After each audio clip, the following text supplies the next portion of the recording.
это такой маркер. Мы тут с ребятами даже компанию такую, вот как Киев, not Киев, да, так мы писали Джемилев, not Джемилев, потому что это показывает, знаешь, это показывает глубину погружения отдельных представителей власти вообще в проблему, да? То есть когда ты даже не знаешь, как легендарнейшего в мире человека, представителя, лидера коренного народа Украины, даже не знаешь, как его фамилия произносится, это, наверное, говорит о том, что тебе, ну, в той или иной степени все равно, что происходит с Крымом, и это такая, знаешь, такие маркеры искренности. Правильна постановка питання, тому що ну, і етиці, і коректності слід вчити, але кожен з нас може припускатися десь помилки, головне, щоб робити роботу над собою. Это правда. Главный смысл.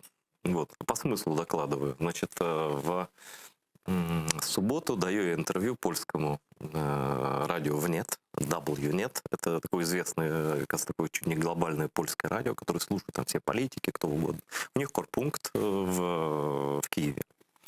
Вот, и в отличие, кстати, от нас, которые белорусами никак не занимаемся, вот как страной поддержки, да, на базе этого радио ВНЕТ, например, обещает белорусская редакция сейчас из Киева. Никто не знает об этом, вот широкой украинской аудитории, а у нас из Киева на польские деньги вещает радиостанция белорусская на Минск. Ну, на Беларусь помогает как бы освещать ситуацию там. Но опять наше государство к этой контрпропаганде никакого отношения не имеет, к сожалению. Так вот. И Павел Бабалович, товарищ мой, друг и соратник, он корреспондент этого радио, большой патриот, журналист, он, хотя поляк, но он такой же украинец, я считаю, как и вот самый патриотичный украинец, можете представить? Вот такой Павел, да?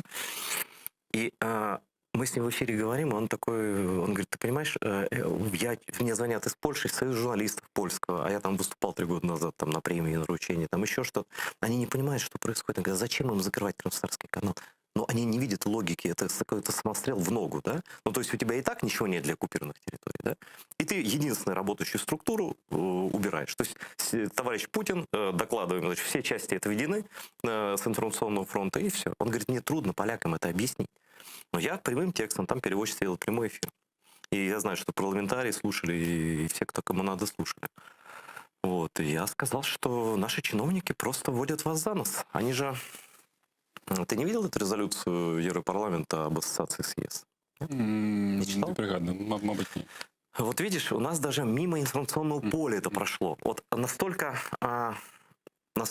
украинские так называемые медиа не интересуются даже своей страной, что такие глобальные вещи, как вот такая вот, понимаешь, резолюция об ассоциации ЕС с Украиной, ей уделено было вот такое медийное внимание. Вот такое.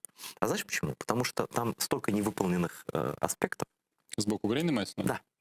То есть мы, заявляя формально, что мы хотим в ЕС, и вот у нас ЕС и НАТО в Конституции, ты знаешь, можно обещать жениться всю жизнь, да, но при этом так до ЗАГСа и не дойти. Да? Це зручно. Да. Это очень удобно. Вроде как имитируешь деятельность какую-то, что-то делаешь, а по факту ты там берешь, распечатываешь вот так вот это полотно, значит, и читаешь, и подчеркиваешь, это не выполнено, это не выполнено, этой реформы нет, этого нет, этого нет. А это же волчий билет называется, если ты не выполняешь.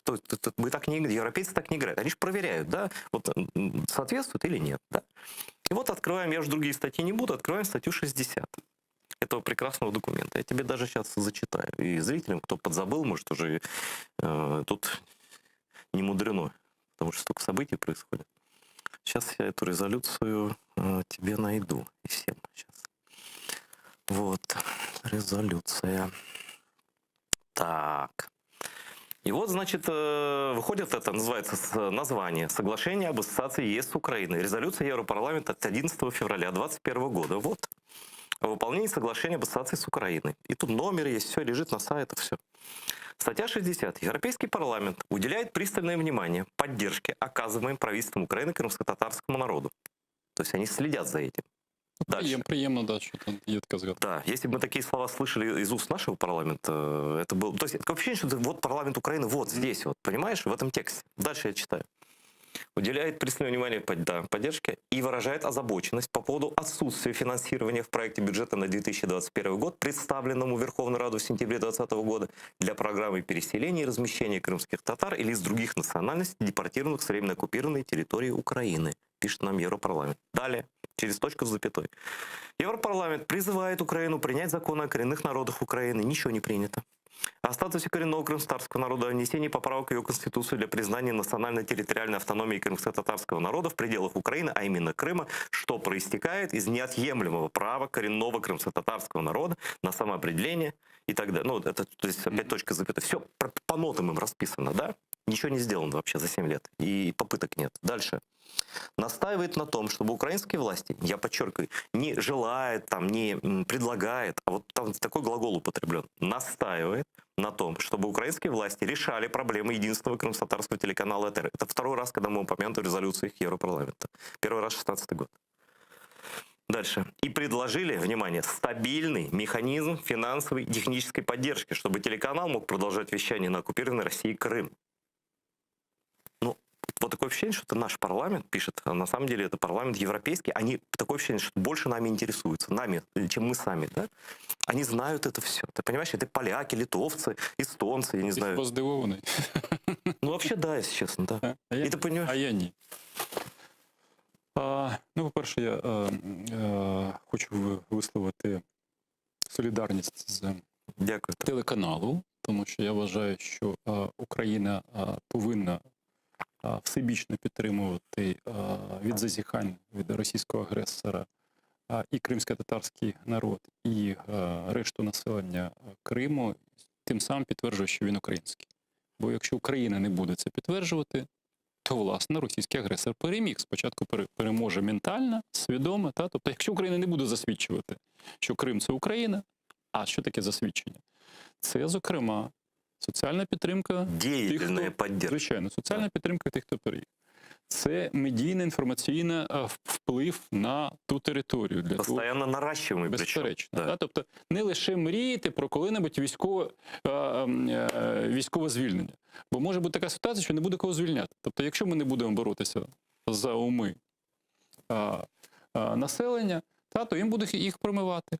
А медійна підтримка, і, зокрема, не лише ж канал ЕТР, але, зокрема, і в першу чергу канал ЕТР, це боротьба за уми. Тобто це потрібно розуміти. І для мене не дивно, що Європейський парламент це розуміє, і не дивно, що наш політикум це досі не розуміє. Чому не дивно?